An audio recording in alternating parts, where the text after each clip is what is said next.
William and Margaret Rollin of Charleston, South Carolina had 5 daughters between 1845 and 1861 that made substantial contributions to South Carolina, illustrating courage, leadership, and fortitude in the face of perilous times.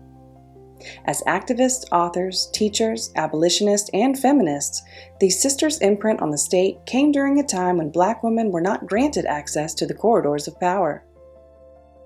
Frances Anne, the most prominent of the sisters, was a writer, educator, law clerk, and civil rights activist. She gained national attention and notoriety when she won the first civil suit brought by a person of color against the captain of the Pilot Boy, who refused her first-class passage to Beaufort while Charleston was under martial law in 1867.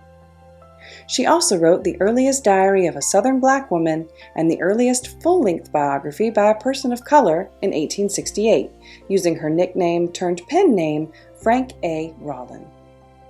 One thing that I discovered about Frances Anne Rollin writing under the name of Frank, that was her nickname in the family. Charlotte Lottie Rollin, second oldest of the sisters, is remembered for her efforts as a suffragette and an educator. She was the first South Carolina delegate to a National Women's Suffrage Convention and the first person in South Carolina to receive a charter for a suffrage organization. Her speech before the state legislature is purported to be the first published argument for African American women's suffrage. Catherine Kate Rollin, along with Louise and Florence Rollin, kept a well-appointed home mere steps from the state legislature, where the sisters conducted a salon, which became the informal Republican headquarters of the state and established a space for interracial political dialogue during Reconstruction. The Rollin Salon was the subject of several articles from Northern newspapers, incredulous about the intelligence and taste of the Southern socialites who had become known collectively as the Mrs. Rollin. Though less is known about their lives after Reconstruction, the Rollin sisters' mark on the political sphere, in spite of their inability to vote or hold office, underscores their contribution to both the causes of gender and racial equality.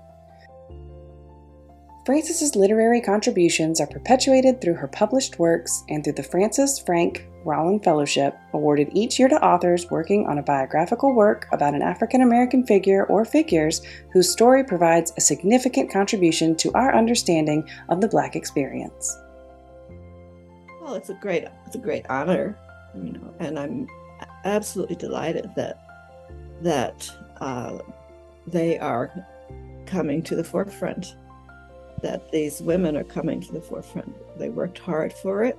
Very early times that they were doing this. Very brave of them too.